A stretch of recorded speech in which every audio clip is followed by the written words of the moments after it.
Katie and I recently took the electric green Goose out to Train Mountain Railroad near Chiloquin, Oregon. We did some switching of cars, and you get to see a little tour of the serpentine section of the railroad going up and down the hill. And we also walk around a Rio Grande caboose and show you some details.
We are playing the train game.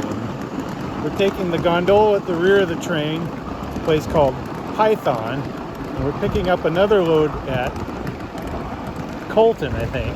Yeah. So the way the game works is you get virtual dollars for making these switch moves to the various locations, and it's a fun way to explore the railroad and use your equipment to move things into some fun areas. So we'll show you as we go along.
Bend will be coming up on the town of Colton. That's where we'll pick up our other load.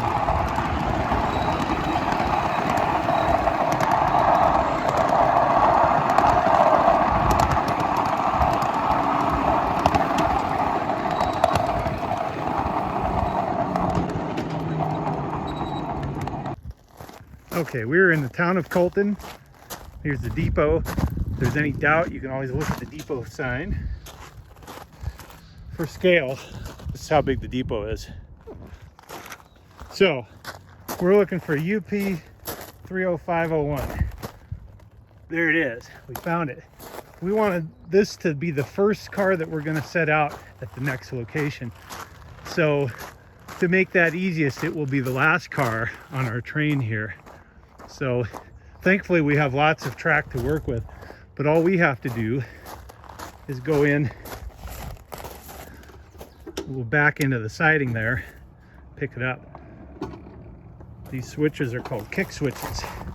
They have a little spring-loaded tab and you just kick them over and it holds the points on the correct rail. So let's go down to the other end, pick that car up.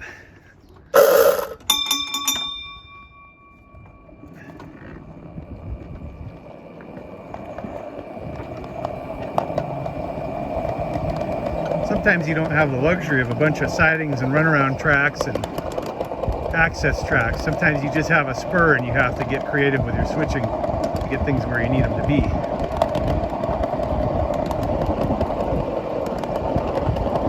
So Katie is our conductor. She's going to throw this switch so we can get into this other siding.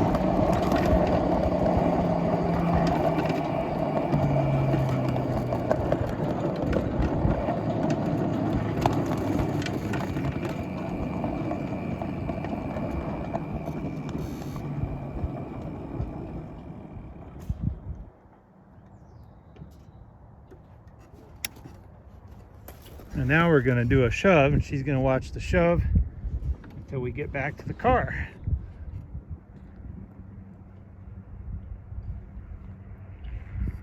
Backing up.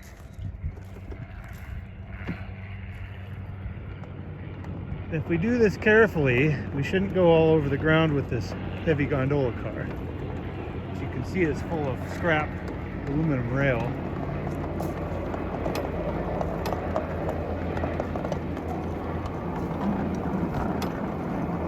We have to be careful when we go into some of these lesser used spurs and sidings, because sometimes the track is a little lumpy and that's what can cause derailments on these little trains.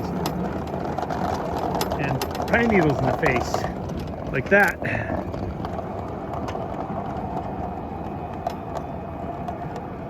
So Katie's opening the knuckle and she's going to talk us into a hook.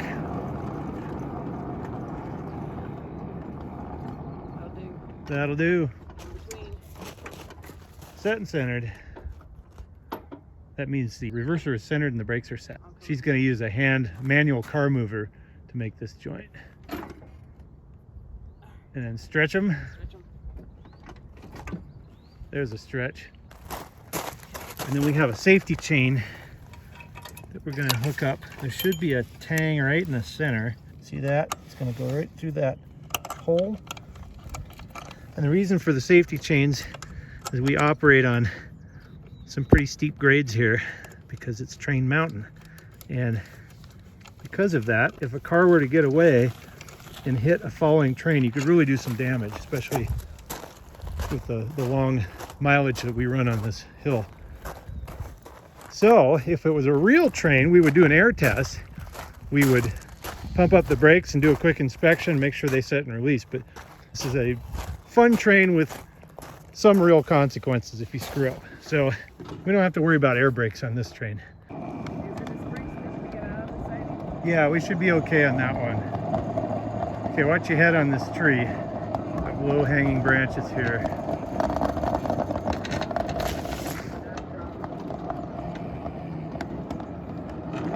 Good thing we wear eye protection on this railroad. Actually a good reason to wear eye protection because you never know when branches are going to come in the cab. Okay, now we're going to check the main line because we don't have a dispatcher, so we need to make sure we're not going to pull right out in front of an oncoming train or a following train. And we verified the main is clear, and this is a spring switch, so it will spring under us. We don't have to get out and throw that one. And down the hill we go.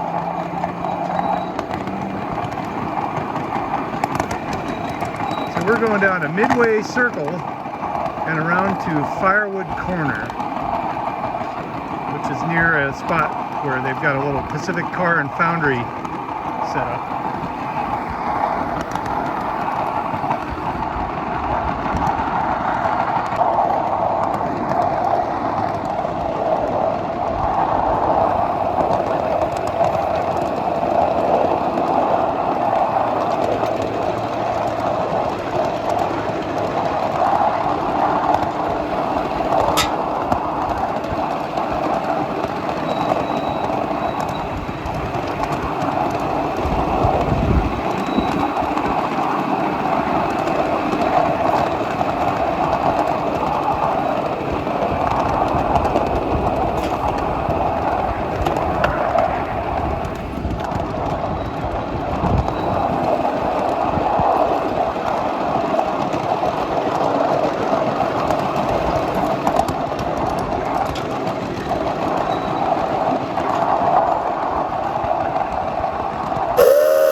Diamondback Junction.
So when we come uphill, we're going to set our middle gondola out.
Youngstown.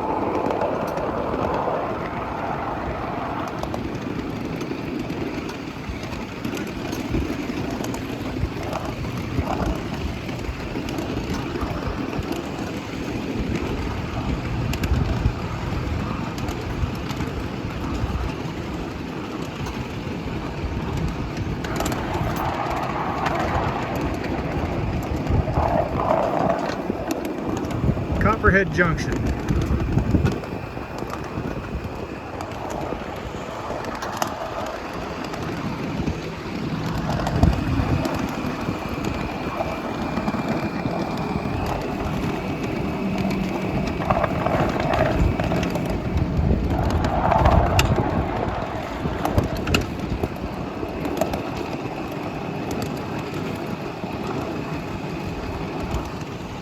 There's where the term highball comes from.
Looking good. Endless job. It is.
Here is Midway Loop. It's a giant loop out ahead. That's the uphill version when you swing around.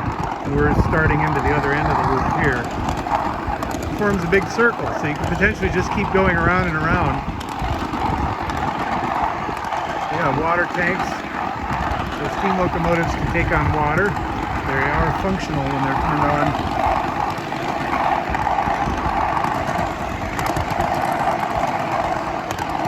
Looks like we're lined for the loop. You can see how big this circle is. jump into that circle and go about 2/3 of the way around.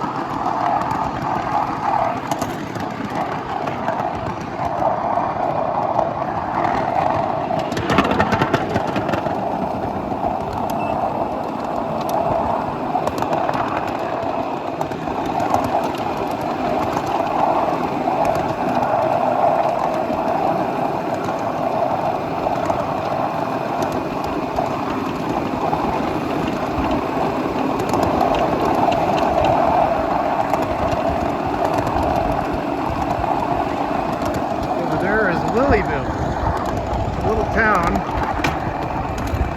We'll go through there later. It's got lots of neat structures.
Now what we're going to do is a move called a runaround. We're going to leave our gondola on the track we're on, and then we're going to take this siding and go behind it and push it, because the spur we have is a facing point switch, which means we can't, if we pull it in with the locomotive will be trapped in there. So we're going to stop short of the switch here, show you how that's done.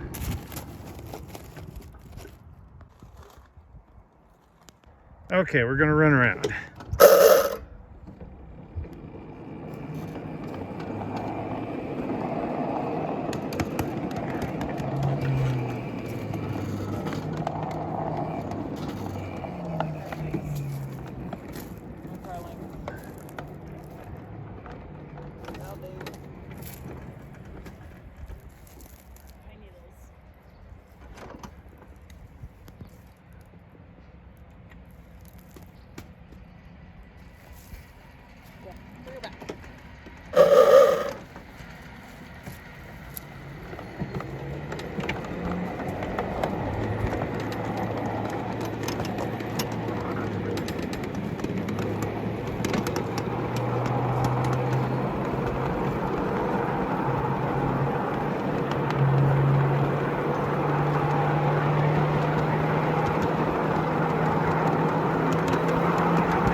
And that's a spring switch, so it should go right to where we need it. Which means you just got a bunch of steps in. Sorry. Hey, Head, you want to hop on the gondola? You can ride the load.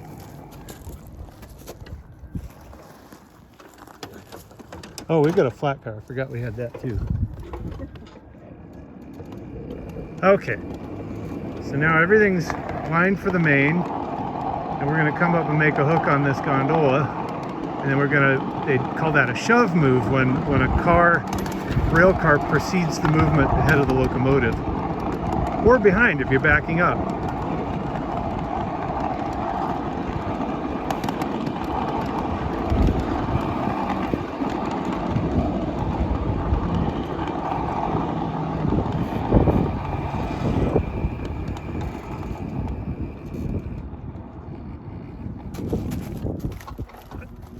We got it. Okay, now we just need to, we don't need to do the safety chain on this one.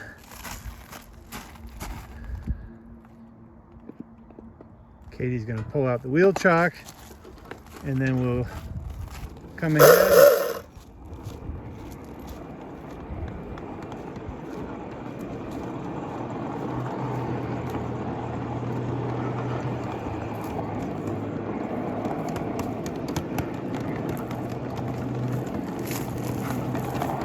You want to ride?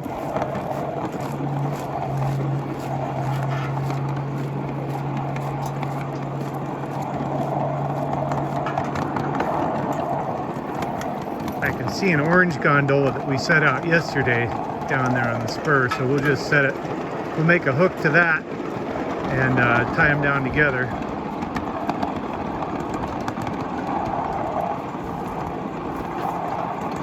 Pine needles. Thankfully these weigh enough that it's not generally a problem.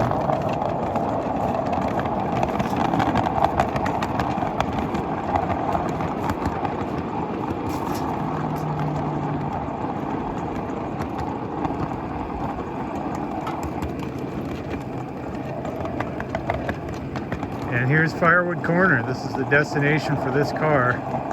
So once we get it tied down, we'll check it in on the software so it will report its new location via the GPS link. Pretty cool technology.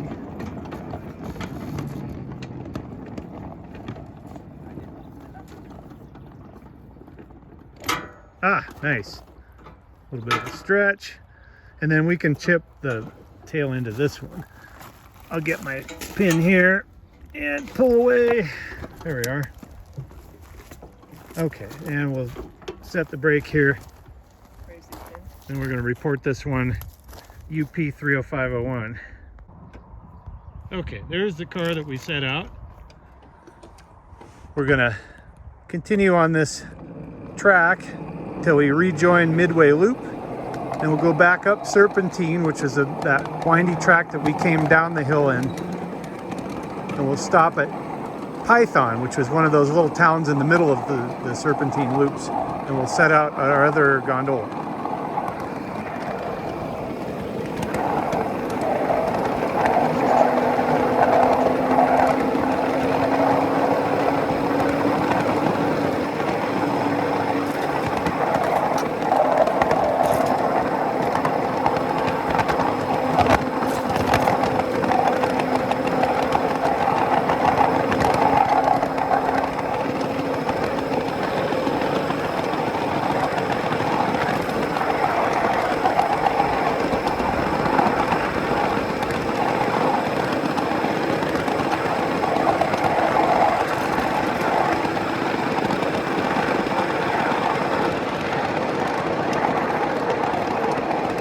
No butterflies were killed in the making of this video.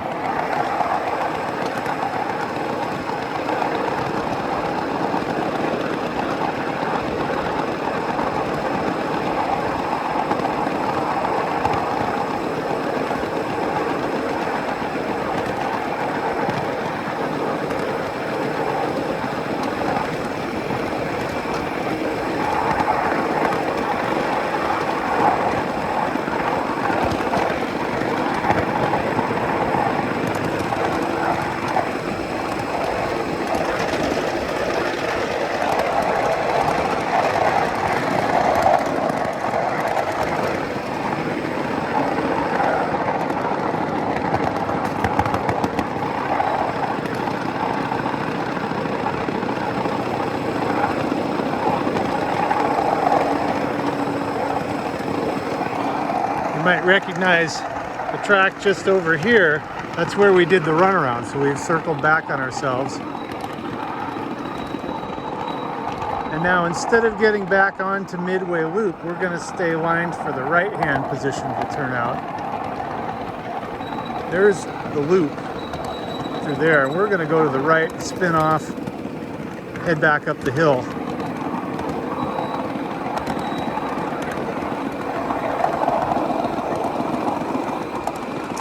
And since you've already seen this part before,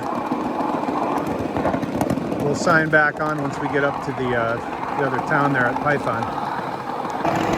Another cool feature about this railroad is they have Burma shave signs. Back in the 20s and 30s, they used to have signs advertising shaving cream on the side of the road. You could read them as you were going on road trips. I'll show you as we go by.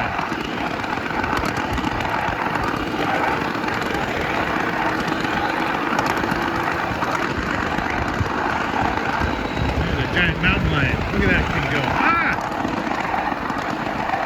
Almost had a crash with a mountain lion. Miniature mountain lion.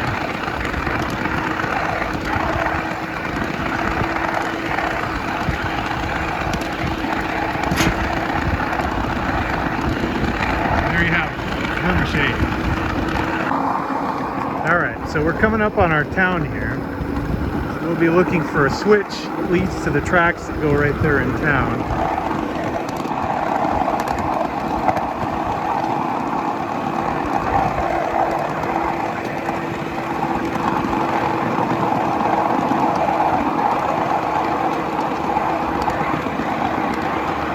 There's one of the spurs.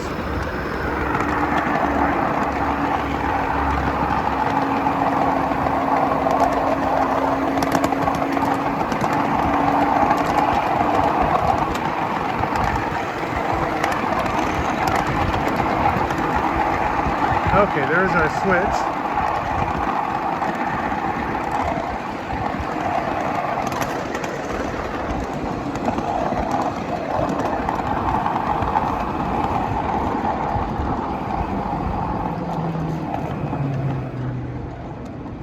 We'll slow down and let our brakeman throw this for us.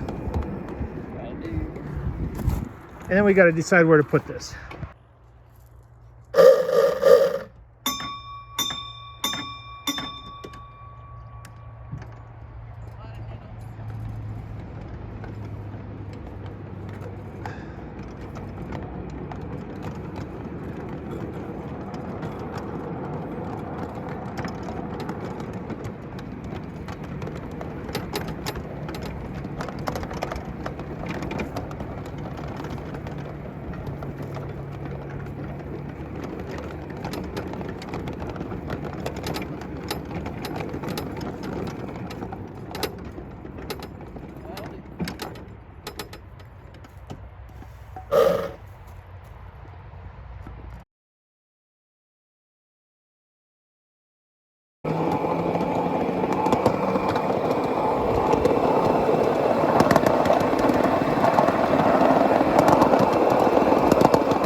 There would take you back down to Colton if you wanted to go through the tunnel a second time.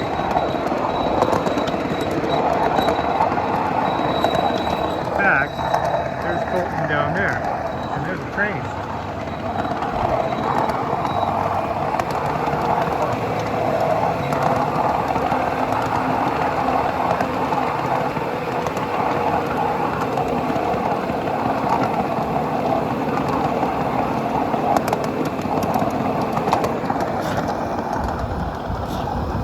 Pacific Caboose and some bunk cars.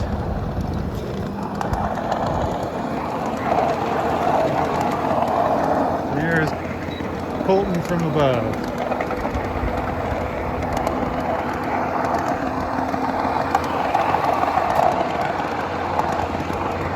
Now we're looking at the back shop. They're doing a solar project. It's going to save a lot of money in electrical bills.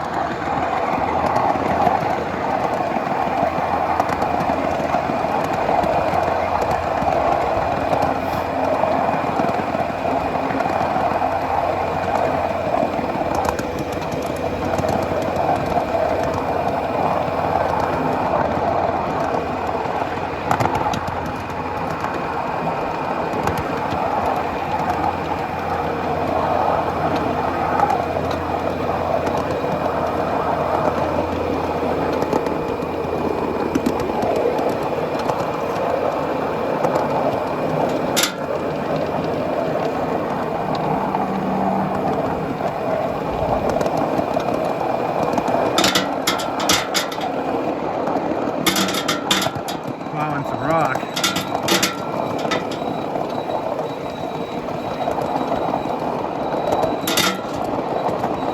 Okay, we're about to get into yard limits here.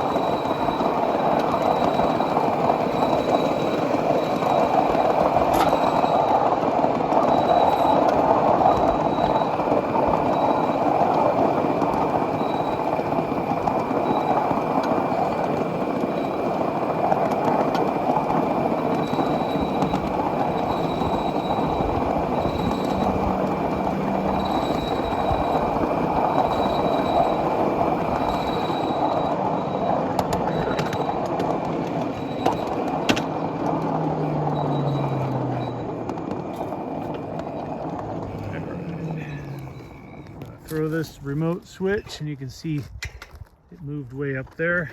It's going to divert us to the left-hand route.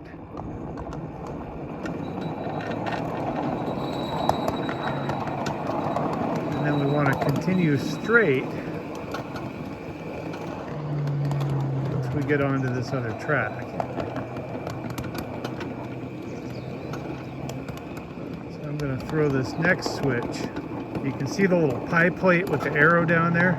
That's what this switch is going to operate. So these just run a cable or a rod in this conduit. You can see that thing flapping in the wind. So now we'll go on the straight route.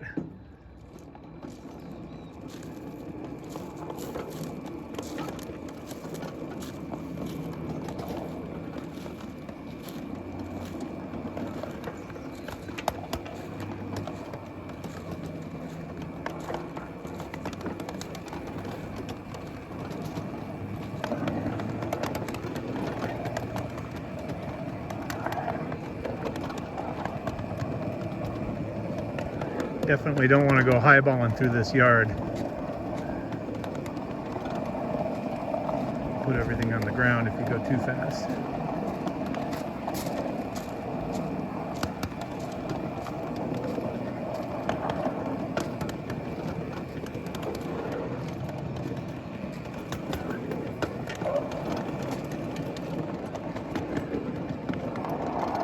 And there's the little car we're going to pick up. This is our auxiliary tender for the steam locomotive. And we are clear of the foul back there.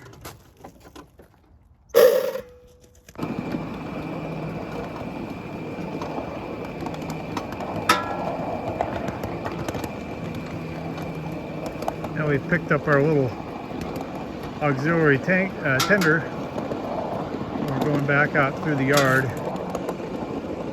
This is a Pennsylvania Railroad signal, full size. And it's like a semaphore arm except with lights.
Here's another one. So this would be the equivalent of a yellow signal, meaning be prepared to stop. If it was straight up and down, that would be a green. If it was straight across horizontally, that would be the equivalent of a red, which would mean stop.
On this railroad, the flashing red means it's less restrictive than a solid red, so we can pass through this one without stopping.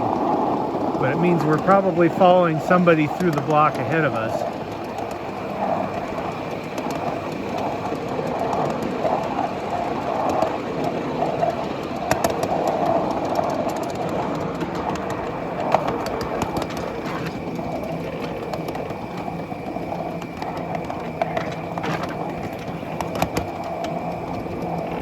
There we go. The red on the right side of our track just dropped down to or came up to a yellow. So that means we can pass through.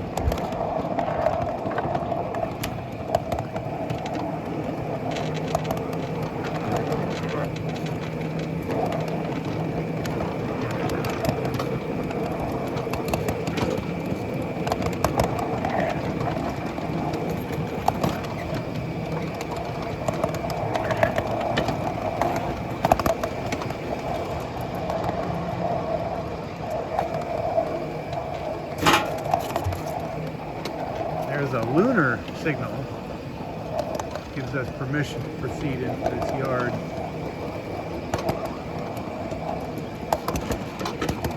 This is the diverging track, so that's why it's the lower signal on those of the two signals on that pole.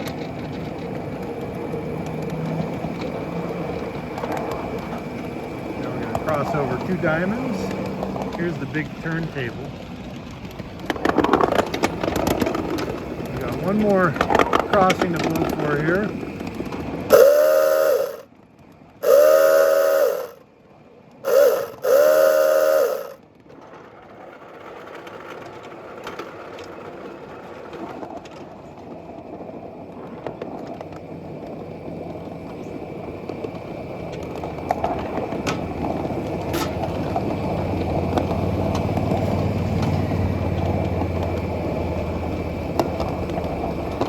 And then we'll just pick a track that looks clear and go into it.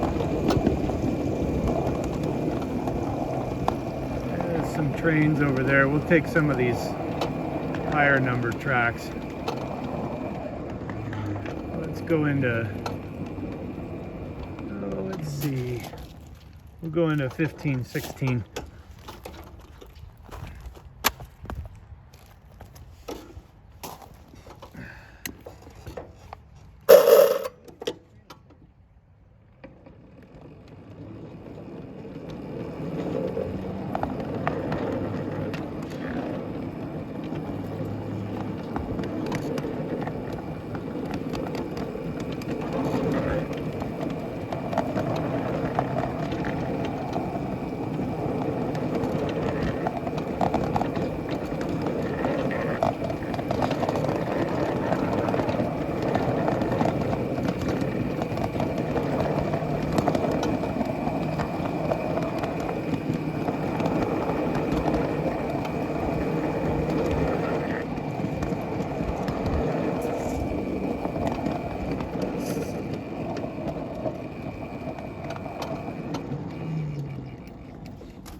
This is the Rio Grande Caboose at Katy Lane at Train Mountain Railroad in Chiloquin, Oregon. We were working on a project here, putting some steps in so the public can make a tour of it. There's my wife hiding behind a tree. Her name is Katie. Anyway, here's the final iteration. We found this handrail that had been used for some other project, and we repurposed it with some plates. But as we were sitting here waiting for some more parts to arrive, I was looking at some of the appliances on this Caboose. First thing that I noticed was this chain. So this operates cut lever. So we'll do a demo here. Let's go upstairs. So let's say you're a conductor and you're looking at a steam locomotive right here shoving on the back of your train in helper service or some other thing where you want to make a cut on the fly. First thing you do is you come over here, and this is a remote handle for the angle cocks. So you shut your air off and then come over here and yank this chain and watch what happens to that. Now, so you can do that on the fly, let the steamer go off in the distance as your train gets over the crest of the hill. And that way you don't have to get on the ground, because the other way to do this, for people who aren't familiar with trains, is this is traditionally where you would do that same operation. It operates the same lever, and it just pushes up on a little pin that allows this to close. In fact, you can see right there, I don't think I can do it with both hands, but oh, there you go. There's the action of the cut lever, and then if you hit it hard enough, it actually kind of pushes the knuckle out. So there's a little bit of train technology. So there's our valve. And I don't know, I think that's closed that direction, and this is probably open. It could be opposite. Some air brake valves on steam locomotives are opposite of the way you'd think they would be. But anyway, some other things. There's some pulleys off of the axle, so those could run a generator to charge batteries, or a speedometer, any number of things. If the Caboose had a defect, you could nail or staple a bad order form there that would indicate what the problem was and why it needed to be repaired. Here's Barber Bettendorf trucks, 7 of 78. These are 5.5 by 10 roller bearing. It's interesting to note, these are made by Timken. This axle has Hyatt. Come back over here, I think this is another Timken. And Brenco. So this car has seen some service. It looks like they changed things out as needed. Walk around the other end. Same situation on this end. We have that remote cut lever apparatus there, and the remote brake valve, or a brake pipe valve right there. Anyway, and then we have different signaling lights. You could put a red marker lamp, or you could have a shoving, like a white lamp if you're leading a shove move and you wanted to light the way and signal that that was the head end of the movement. So the caboose right now is locked, otherwise I'd show you inside, but it's mostly original, pretty much unmessed with, which is kind of a treat to see in old cabooses. Up there is a retaining valve. That's a valve that controls the exhaust of the air out of the brake cylinder. So they usually have a couple of different positions. One would be EX for exhaust, which lets the air out as soon as the engineer releases them. Another one would be SD for slow direct. It's a slow release of the brakes, so you can charge the train and still have some braking application held on that caboose while you charge it. And another position would be HP for high pressure. That would keep the air in longer, so it gives you longer time to recharge the air brakes. And again, for those not familiar with trains, in order to recharge the brake reservoirs on these, you have to put the brake in release. And that's not convenient on a hill because trains can roll so quickly. So those retainers had the advantage of holding the brakes on while you put that handle in release in the locomotive and charged everything back up. And you can imagine that these brake reservoirs have a finite amount of air. So if you set and you release and you set and release a couple times, eventually you get to a point of equalization where there's no more braking force to be had until you recharge it. So that's really important. We're looking at some brake linkage here. That lever applies force to the other truck. So somewhere under here, right there, there's a brake cylinder, and it pushes out on this lever and rotates. And what that does is equalizes the force between the brake levers on the front and the rear trucks of this car, or the A and the B end. And so that way the brakes equalize against one another from that single point of force. And then we go over the handbrakes. The handbrake is just attached to a chain and another pull rod. And that pull rod goes right up into that same linkage that the main brake valve applies force to, and applies brakes to the truck, so you can park this thing and it won't roll away. So that's all for now. If you like these videos, hit like and subscribe, and I'll keep putting them out there.